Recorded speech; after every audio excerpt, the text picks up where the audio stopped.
जो union leader है तो टारगेट भी रहते हैं। तो तरह तरह की चर्चा रहती है कि ये साहब लोग जो हैं यूनियन लीडर पॉलिटिक्स करते रहते हैं, पढ़ाई पर ध्यान नहीं देते हैं, बच्चों स्कूल नहीं जाते हैं। तो लोगों को क्या जवाब रहेगा आपकी तरफ से कि एक शिक्षक जहाँ स्कूल में होगा तो पढ़ाई कैसे संभव होगी? आप प्राथमिक शिक्षक संघ के जिलाध्यक्ष हैं, बहुत बड़ी जिम्मेदारी है। और सबसे बड़ा मुद्दा क्या है शिक्षकों की? छुट्टियों को लेकर कन्फ्यूजन रहती है। आप समझ सकते हैं कि जब बरसातें होती है तो बड़ा जब नुकसान होता है, जब बारिश ज़्यादा होती है तो स्कूली बच्चे स्कूल नहीं पहुंच पाते हैं। तो छुट्टियां आपके हिसाब से क्या चेंज होनी चाहिए सर्दियों और गर्मियों की? मुझे लगता है कि ये बहुत बड़ा मुद्दा है। नमस्कार, मैं हूं सोमी प्रकाश पवेटा और आज मेरे साथ हैं प्राथमिक शिक्षक संघ चंबा के जिलाध्यक्ष पुनीत निराला जी। हम एजुकेशन सिस्टम की बात करेंगे क्योंकि बहुत से ऐसे स्कूल हैं जहां पर एक शिक्षक जो है कार्यरत हैं और 5-5 क्लासों को पढ़ा रहे हैं, और बहुत सा स्कूल का कार्य का बर्डन भी रहता है। और आजकल एक परख जो सिस्टम है उस पर एक निगरानी के तौर पर पहले विजिट हुआ है और उसके बाद अब परीक्षा आयोजित हो रही है। क्या है परख, और बहुत सी चीज़ें हम इनसे जानने का प्रयास करेंगे। पहले तो स्वागत है सर आपका। धन्यवाद। अच्छा, पहले हम यहीं से शुरुआत करें क्योंकि एजुकेशन सिस्टम में हम यही सोचते हैं कि शिक्षक अच्छे होंगे और स्टाफ पूरा होगा तभी अच्छी पढ़ाई होगी। आप समझ सकते हैं कि एक शिक्षक जहां स्कूल में होगा तो पढ़ाई कैसे संभव होगी। आप पहले शुरुआत यहीं से करें तो मुझे लगता है लोग समझ पाएंगे। जी, धन्यवाद बेटा जी। सबसे पहले तो आपका धन्यवाद जो आपने मुझे के लिए बुलाया या मेरे को इस लायक समझा कि मैं शिक्षा की क्षेत्र में अपनी विचार रख पाऊँ। तो जहाँ तक आपने एक बड़ी अच्छी बात की है और ये एक बड़ा ज्वलंत मुद्दा चंबा का नहीं पूरे हिमाचल प्रदेश का है कि शिक्षकों की बड़ी कमी है। ख़ास तौर पे मैं प्राइमरी स्तर की बात करूँ तो जिला चंबा में ही आप बेटा जी सिंगल टीचर की बात करें तो विदाउट टीचर स्कूल भी हमारे पास चले हुए हैं। तो विभाग द्वारा सरकार के द्वारा भर्तियां की जा रही हैं। अभी पीछे अपना एक्सेलेंस मैन के तहत लोग लगे और उसके पहले हमारे बैच वाइज भी लोग लगे। मगर चंबा जिला में मैं एक दुर्भाग्य भी मानूंगा कि जितनी नियुक्तियां यहाँ पे दी जाती हैं उतने लोग ज्वाइन नहीं करते हैं। ज़्यादा तो लोग बाहरी जिलों के होते हैं और वो कहीं ना कहीं एडजस्टमेंट करा के चले जाते हैं। तो हमारे यहाँ पे वैसे वैकेंसी की वैकेंसी रह जा रही है। और एक आपको शायद आपको पता होगा कि एक अभी केंद्रीय सरकार का एक प्रोग्राम था जिसमें नेट्स के तहत अभी लगभग 70 टीचरों को स्कूलों में लगाया गया, प्राथमिक पाठशालाओं में, जिससे जहाँ पे सिंगल टीचर या विदाउट टीचर स्कूल थे वहाँ पे हमें कुछ मदद मिली है। मगर समस्या हमें ये आ रही है कि हमारे पास जो सेवानिवृत्तियाँ रिटायरमेंट्स हैं वो हर वर्ष हम 50 लोग लगा रहे हैं और 100 लोग रिटायर हो रहे हैं।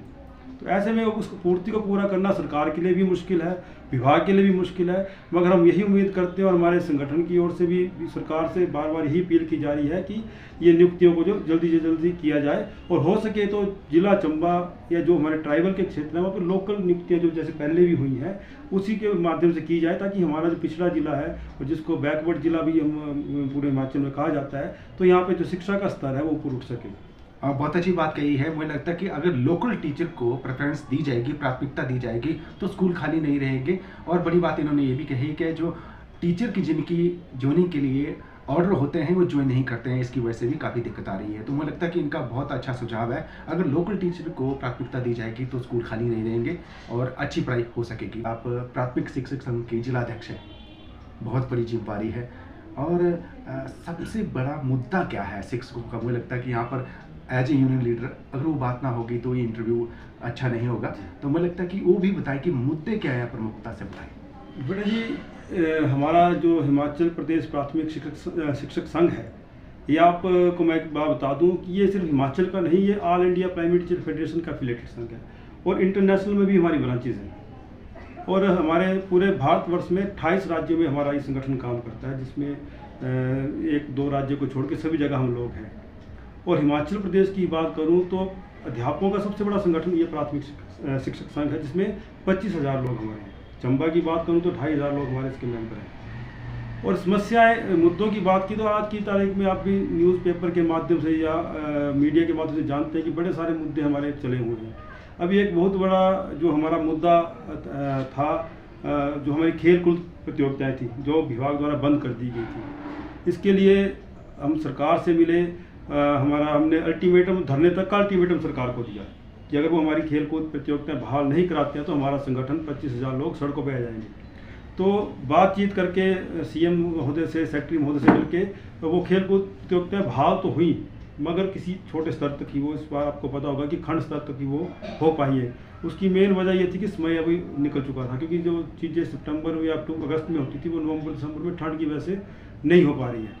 इसके अलावा एक बहुत बड़ी जो प्राइमरी टीचर की हमारी एक समस्या कहूँ, कुछ 5-6 सालों से क्या हुआ है, जो हमारी एक पदोन्नति होती थी, हमारा जेएफटी टीचर, जेएफटी के बाद एसटी बनता है, टीचर बनता है जी, और कम लगभग 25 साल के बाद बनता है वो। तो उसको पदोन्नति पे एक इंक्रीमेंट दी जाती थी, पदोन्नति पे हर जगह दी जाती है, जो भी प्रमोट होता है किसी भी डिपार्टमेंट में होता है उसको दी जाती है। मगर एक दुर्भाग्य की बात है कि हमारे प्राथमिक शिक्षक उसमें वो इंक्रीमेंट बंद कर दिया है। अब मैं जेएफटी हूँ या मैं एसटी हूँ तो मुझे कुछ कोई बात नहीं, मैं जेएफटी बनूँ चाहे एसटी बनूँ। तो ये लड़ाई हमारी बड़े समय से सरकार के साथ मांग चली हुई है, और अभी कुछ जिलों, शिमला जिला में कोर्ट से हमारे लोग जीत गए इस इंक्रीमेंट पर। तो अब देखते हैं कि विभाग सरकार द्वारा इसके लिए पर क्या एक आदेश दिया जाता है कि सभी को दे दी जाती है कि सबको कोर्ट जाना पड़ता है। और ये बात हमारी मुख्यमंत्री महोदय से भी हुई है, और आप विश्वास मानिए, मुख्यमंत्री महोदय ने मीटिंग में ये कहा कि यार ये कैसा हो गया कि जब प्रमोशन हुई आपको इंक्रीमेंट नहीं दे रहे हैं, ये कैसे हो सकता है। तो पता नहीं किस स्तर पे ये चूक हुई है, और इस चीज़ को अब हमने विभाग के आगे रखा है, और विभाग ने इस चीज़ को मान भी लिया है। मगर अब देखते हैं कि किस तरह ये उसको बहाल करते हैं, कैबिनेट में जाती है या जो भी होगा, उसके लिए हम लड़ाई लड़ रहे हैं। इसके अलावा जो शिक्षकों की कमी है आपको पता ही है, खासकर जिला चंबा की मैं बात करूँ तो मेरे ख्याल से 300-350 स्कूल सिंगल टीचर के हैं, 30 के करीब स्कूल हमारे विदाउट टीचर हैं। तो ये सारी समस्याएं हमारी हैं, जिसके लिए हम बार बार विभाग से, सरकार से बात करते हैं, अपनी जो राय है उनको रखते हैं। अब देखते हैं कि किस प्रकार इसको पूरा करते हैं। अच्छा, कोई ऐसा मुद्दा जिसको लेकर आपने चूंकि जब प्रधान बनते हैं तो आपकी प्राथमिकता में शामिल हुआ हो और उसको आपने हल करवाया है, और उसको लेकर आपकी तारीफ भी हुई हो, मुझे लगता है कि उसका जिक्र जरूर होना चाहिए। बेटा जी, हमारा जो प्राइमरी का जो हमारा प्राथमिक शिक्षक हैं, इनका जो पोस्टिंग अथॉरिटी है वो चंबा में जिला डिप्टी डायरेक्टर महोदय ही होते हैं। तो हमारे सारे काम यहाँ पर जिला से ही होते हैं। और आपको सुना होगा कि जो भी सरकारी कर्मचारी होता है, जो वो लगता है तो उसके लगने के 5 से 10 साल के बीच में वो कन्फर्म होता है। कन्फर्मेशन मीन्स कि वो पक्का हो जाता है सरकार की उसमें विभाग में पक्का। तो आप ये देख लीजिए कि 2002 में मैं खुद लगा हूँ, और 2000 जो कन्फर्मेशन की सूची हमारी जिला चंबा में निकली थी मेरे अध्यक्ष बनने से पहले, तो वो 2008 में निकली थी। और उसमें जब 2002 तक के अपॉइंटी जो लोग थे उन लोगों को उसमें कन्फर्म किया गया। और उसके बाद मैं 2022 में जब जिला का अध्यक्ष बना, तो इस बीच में मतलब 2002 से लेकर 22 तक कितने लोगों की नियुक्तियां हुई या वो भी था, तो वो लोग कन्फर्म नहीं थे। तो सर्वप्रथम जैसे ही मैं अध्यक्ष बना, उसके बाद हमने कार्यालय में इस चीज़ को उठाया, मुद्दे को उठाया, इस बात की। तो सर्वप्रथम वो कन्फर्मेशन की सूची हमने निकाली, जिसमें लगभग 600-700-800 लोगों को उसमें कन्फर्मेशन की सूची में हमने निकाली। और उसके जब कन्फर्मेशन की सूची निकली, उसके बाद आप विश्वास कीजिए कि जो सूची 8 से 14 वर्षों के बाद निकली, उसकी दूसरी लिस्ट भी हमने अगले साल जो बचे हुए लोग थे उनको भी उसमें कन्फर्म कर दिया है। और अब उसके बाद भी इक्का दुक्का लोग जो बचे हैं 2022 तक जो नियुक्त हुए उनको हमने कन्फर्म कर दिया है। उसके बाद भी जो भी हुए उनको भी हम मार्च में कोशिश करेंगे कि उसको कर देंगे। इसके बाद हमारी प्रमोशनें होती हैं। बेटा जी, पिछले 2 वर्षों में हमने लगभग 250 एसटी की प्रमोशनें करवाई हैं। इसी तरह सीएसटी की प्रमोशनें भी मतलब हर वर्ष 30, 40, 50 हर मतलब बैच में 50, 60 लोगों की प्रमोशनें हम करवा रहे हैं। तो आज मैं आपको बता दूं कि आज हमारे 2 बीओ खंड प्रारंभिक शिक्षा अधिकारी की पदोन्नति आज हमने साहब के टेबल में रखी हुई है, वो साइन होने वाली, कि शिमला से वो आ गई है उसकी अप्रूवल। तो 2 आज हम खंड प्रारंभिक शिक्षा अधिकारी की नियुक्तियाँ भी आज करने जा रहे हैं। तो इस तरह के काम जो हमारे स्तर पे, जो जिला स्तर पे थे, उसको हम बिल्कुल यहाँ पे कर रहे हैं, और कार्यालय का पूरा सहयोग हमें मिल रहा है, जिसमें वो जो भी हम उनको काम बताते हैं वो यहाँ पे हो रहे हैं। प्राथमिक शिक्षक संघ के जिलाध्यक्ष के तौर पर आपका एक टारगेट भी रहेगा कि अब मुझे ये करके बताना है। तो कोई ऐसा मुद्दा या फिर कोई समस्या जिसका आप समाधान करवाने को चाहते हैं और उसके लिए संकल्पबद्ध भी है? जी बेटा जी, बड़ी सारी समस्याएं एक्चुअली फील्ड में जो टीचर हमारा काम कर रहा है, जैसे जिला चंबा की बात करूं, कहाँ पांगी है, कहाँ भरमौर है, कहाँ बैरागढ़ है, देवी कोटी है। तो हमारा प्राथमिक अध्यापक है वो हर एक कोने में है पूरे जिला चंबा के, और ऐसे ऐसे कोने में, और जो आदेश निकलता है वो शिमला से निकलता है या चंबा से निकलता है, वो सभी को मानना पड़ता है। आपको एक चीज़ आप भी जानते होंगे, डीसी ऑफिस में आप भी जाते रहते होंगे, मीटिंग अटेंड करते होंगे, तो एक जो हमारे सरकारी स्कूलों की भूमियाँ हैं उसको अपने डिपार्टमेंट के नाम कराने के आदेश हुए हैं। और जो एक ऐसा पेचीदा काम हमारे अध्यापकों के ऊपर पड़ गया है, और जिसको कराना मतलब कि अध्यापकों के जूते घिस गए उसको काम को कराते कराते, क्योंकि इतनी सारी फॉर्मेलिटीज़ है उसमें। फॉर्मेलिटीज़ है कि बेचारा एक मान लीजिए सिंगल टीचर भी है स्कूल में या दो भी है, तो एक टीचर को कभी वो डीएफओ के पास जा रहा है, कभी रेंजर के पास जा रहा है, कभी तहसीलदार के पास जा रहा है, कभी उसके पास जा रहा है। तो कोई बाल अधिकार कमेटियाँ नहीं है, कई जगह कोई कुछ नहीं है। तो हमने उपनिदेशक महोदय से भी ये बात की थी कि महोदय कि हमारे टीचर को आप ऐसा कीजिए कि डीसी महोदय के साथ बैठक करके, ये हम भी चल पड़ेंगे डीसी साहब के, कि आप एक ऐसा जॉइंट वो बनाए ना, किसी एक जगह पे इस चीज़ को एक तारीख निश्चित करें कि उस दिन सभी लोग वहाँ पे आएँ, चाहे वो रेवेन्यू से हैं, चाहे वो फॉरेस्ट से हैं, चाहे वो एजुकेशन से है, और उस दिन उस काम को कर लिया जाए। हमारे अध्यापक को बार बार यहाँ से वहाँ, वहाँ से वहाँ जाने में बड़ी सारी समस्या आ रही है। आप सोचिए पांगी तक के अध्यापकों को भी चंबा आना पड़ रहा है ज़मीन को करने के लिए, और बड़े सारे केस ऐसे पेंडिंग है।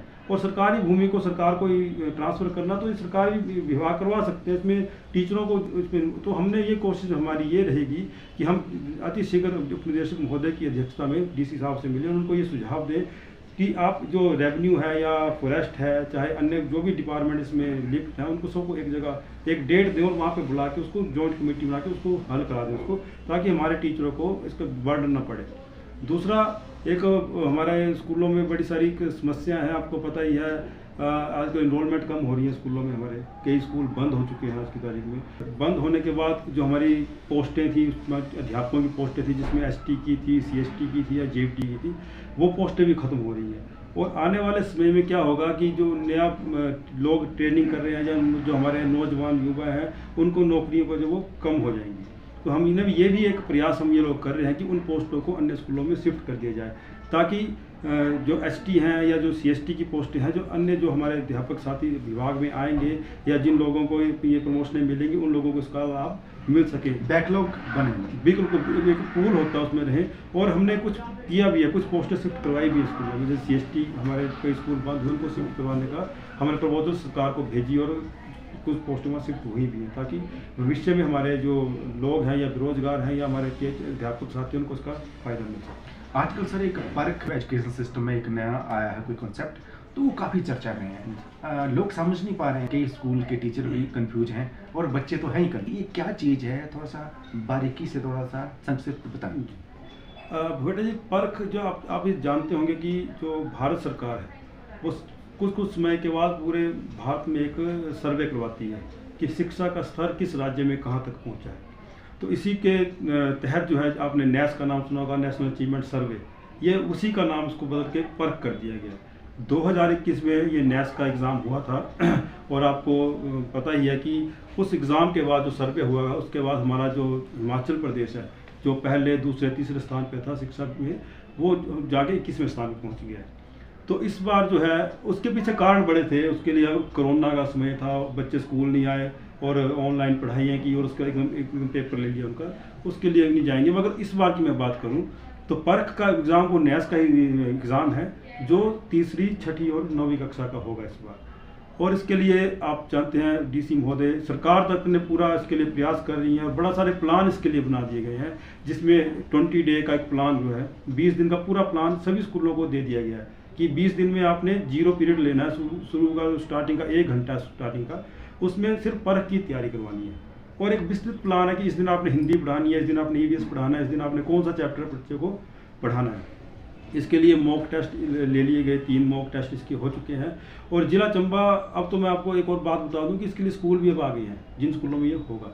तो हमारे, मैं अपने शिक्षा खंड चंबा की बात करूँ तो हमारा मंगला स्कूल है, इसमें ये टेस्ट होने जा रहा है। इसके अलावा बड़े सारे 118 के करीब स्कूल हैं जिला चंबा में, जिसमें प्राइवेट स्कूल भी हैं और सरकारी स्कूल भी हैं। अब होगा क्या, इस टेस्ट के बाद जो होगा, जब ये सर्वे होगा तो इसके बाद रैंकिंग होगी स्टेटों की। अब कौन सी स्टेट कौन से स्थान पे है, तो हिमाचल प्रदेश का भी यही, सरकार का यही एक अभी जो फोकस है कि अपने स्टेट को पुनः, जैसे पहला दूसरे केरल के बाद हम दूसरे स्थान पे थे, दोबारा वहाँ पे लाएँ, और इसके लिए पूरा फोकस किया जा रहा है। बड़ी सारी ट्रेनिंग इसके लिए करवाई गई, हमने भी ट्रेनिंग की, टीचरों को भी इसके बारे में बताया जा रहा है। और इस वक्त जो है पूरा 4 तारीख तक पूरा फोकस जो है शिक्षा विभाग का वो इस परख पे ही है। अच्छा, एक छुट्टियों को लेकर कन्फ्यूजन रहती है। आप समझ सकते हैं कि जब बरसातें होती है तो बड़ा जब नुकसान होता है, जब बारिश ज़्यादा होती है तो स्कूली बच्चे स्कूल नहीं पहुंच पाते हैं। तो छुट्टियां आपके हिसाब से क्या चेंज होनी चाहिए सर्दियों और गर्मियों की? मुझे लगता है कि ये बहुत बड़ा मुद्दा है और सरकार भी समय-समय पर कुछ प्रपोज़ल माँगती है। तो आपके हिसाब से चंबा डिस्ट्रिक्ट आप समझते हैं जी। किस तरह की भौगोलिक परिस्थिति है, तो क्या होना चाहिए आपके हिसाब से? जी, छुट्टियों का मुद्दा बेटा जी आज की तारीख में फिर चला हुआ है। कल भी एक न्यूज़पेपर में आपने पढ़ा होगा कि कुछ प्लान है कि वो डीसीज़ को कर रहे हैं कि वो डिसाइड करेंगे छुट्टियां कैसे होंगी। मगर जो छुट्टियों का शेड्यूल है, देखिए अब हमारी जो छुट्टियां होती हैं वो मानसून की होती हैं और मानसून आपको पता है वो जुलाई या अगस्त में आता है, मगर छुट्टियां जो हमारी वो जून में कर दी जाती है। नाम उसका मानसून है और वो जून में छुट्टी कर दी जाती है। तो हमारा भी सरकार से यही था, हमारे संगठन की ओर से, कि जो छुट्टियां का जो शेड्यूल था वो मानसून के हिसाब से जुलाई से की जाए, ताकि 15 जुलाई के बाद की जाए, 15 अगस्त या 20-30 अगस्त तक वो चले। तो विभाग ने हमारे संगठनों के साथ बड़ी सारी बैठकें की हैं, इस बार भी बैठकें की हैं। प्रपोजल हम दे देते हैं, बाकी अंतिम निर्णय जो है वो सरकार लेगी। मगर जो कल की न्यूज़ में आया कि वो डीसीओ को अधिकृत कर रहे हैं, तो उसका तो हम नहीं समझते कि डिप्टी डायरेक्टर्स को डिप्टी कमिश्नर्स को समझ पाएंगे कि जिला में क्या भौगोलिक परिस्थितियाँ हैं और जैसे ट्राइबल्स में क्या अलग सिस्टम होगा, ट्राइबल की छुट्टियाँ अलग होंगी, बाकी जो प्लेन्स हैं उसकी अलग होगी। तो इसके लिए सरकार से हमारे संगठन के द्वारा यही सुझाव दिया गया है कि जो छुट्टियां हैं वो मानसून के समय ही दी जाए, ताकि जो बरसात के समय फिर वो एक्स्ट्रा छुट्टियां देनी पड़ती हैं या 2 दिन बंद 3 दिन बंद, तो उस चीज़ को बचा जा सके। ये एजुकेशन सिस्टम जो चल रहा है, आपके हिसाब से वो ठीक है? आपके हिसाब से क्या बदलाव होना चाहिए शिक्षा की बेहतरी के लिए? बेटा जी, विभाग या कोई भी संगठन है या सरकार है वो काम करती है बेहतरी के लिए। अब वो काम हो पाता है कि नहीं हो पाता, वो देखने की, ग्राउंड में देखने की बात है। अब मैं जब अपने प्राइमरी लेवल की मैं बात करूं, जैसे जब मैं 2022 में ना 2002 में मैं इस विभाग में जब मैं आया, उसमें और आज की तारीख में मैं एक चीज़ में जो फ़र्क मैं देख पा रहा हूं, उस वक्त जो था वो नॉन टीचिंग काम नहीं होता था टीचरों को। बच्चों को हमें पढ़ाना होता था, बच्चों को, और हम बच्चों को पढ़ाते थे। आज की तारीख में एक तो हर चीज़ ऑनलाइन है, आज पे ऑनलाइन होने के साथ साथ इतना काम आज की तारीख में स्कूलों में है कि, और प्राइमरी में तो कहीं 1 टीचर है, कहीं 2 टीचर है, 3 तो मतलब बिरला बिरला स्कूलों में 3 होंगे। तो इतना नॉन टीचिंग काम है, इतनी सारी ऐप्स दे दी गई हैं। सुबह जाके पहले मिड डे मील की वो करो, फिर उसकी बच्चों की हाजिरी लगाओ, ऑनलाइन लगाओ, ऑफलाइन लगाओ, ये करो वो करो। फिर अब आप RID बनाने की बात की जा रही है, वो सारा काम अब आने वाले समय में शायद स्कॉलरशिप जो ऑफिस में होती थी वो भी स्कूलों में भरी जाएगी बच्चों की। यूडाइस को अपडेट करने का काम है। इस तरह के बड़े सारे काम जो हैं जिसमें टीचरों को उलझा के रखा हुआ है। इमीडिएट एक फ़ोन आएगा ऑफिस से कि ये डाक है, इसको दो, तो इमीडिएट टीचर को वो करने जाना पड़ता है। तो हमारा सुझाव या हमारी तरफ से यही था कि टीचर को जो है पढ़ाने का काम दिया जाना चाहिए।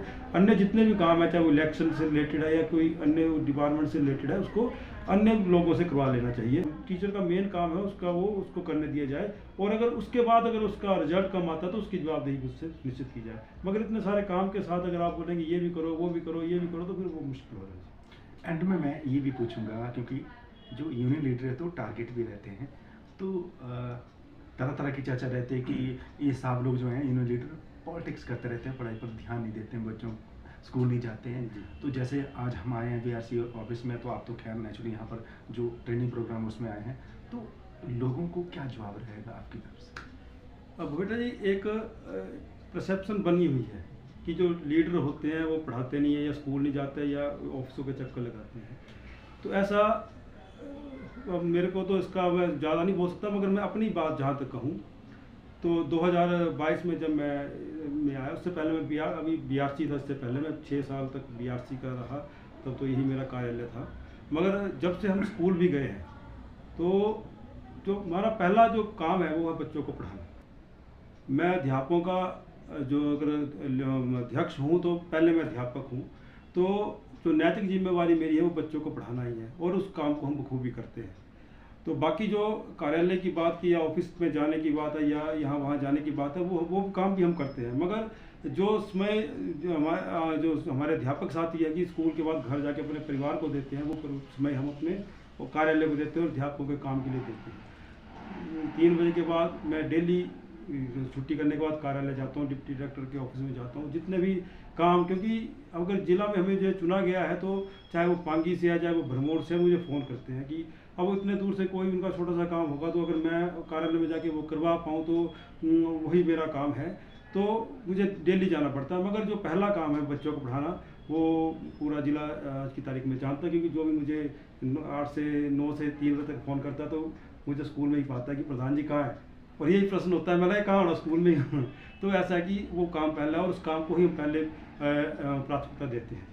एंड में आपकी तरफ से संक्षिप्त में एक मैसेज जो टीचर हैं, अभिभावक हैं और जो विद्यार्थी हैं, क्योंकि मुझे लगता है कि प्राथमिक शिक्षक संघ के तौर पर जो जिलाध्यक्ष हैं आप, टीचर तो हैं ही, लेकिन जो आपका मैसेज है वो सबके लिए सर्वमान्य होगा, तो मैसेज छोटा सा।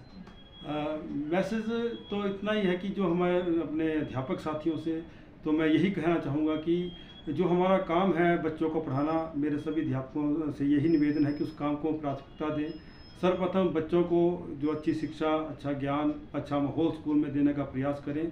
इसी तरह अभिभावकों से भी यही मेरा निवेदन रहेगा कि स्कूल में जरूर स्कूल में जाएं और अध्यापकों के साथ बैठ के बच्चों की जो प्रगति के ऊपर विचार विमर्श करें। स्कूल में कोई कमी है तो अध्यापकों के साथ मिलकर उसको पूरा करने का प्रयास करें। स्कूल में कुछ अच्छा हो रहा है या बुरा हो रहा है उसके लिए भी वो क्योंकि अध्यापक के साथ आज की तारीख में जो प्रबंधन समिति है, जो स्कूल की एसएमसी है या उनके अभिभावक है, वो भी जिम्मेवार है। अब सिर्फ अगर किसी स्कूल में किसी चीज़ की कमी है तो सिर्फ वो टीचर ही नहीं, वहाँ की जो प्रबंधन समिति है पूरी उसकी जिम्मेवार है। इस तरह बच्चों के लिए भी है कि बच्चे तो बच्चे ही हैं, उनके लिए यही है कि पढ़ें, अच्छे दिल लगा के पढ़ें, अच्छी बातें सीखें और अपने घर वालों का, अपने माँ बाप का नाम रोशन करें। तो यही मेरी ओर से था जी। धन्यवाद। बहुत बहुत धन्यवाद। तो ये थे पुनीत निराला जी, प्राथमिक शिक्षक संघ चंबा के जिलाध्यक्ष जी। आज चंबा हलचल के लिए आज की शख्सियत में इतना ही। अगली शख्सियत लेकर बहुत जल्द चंबा हलचल में मिलेंगे। बहुत बहुत धन्यवाद।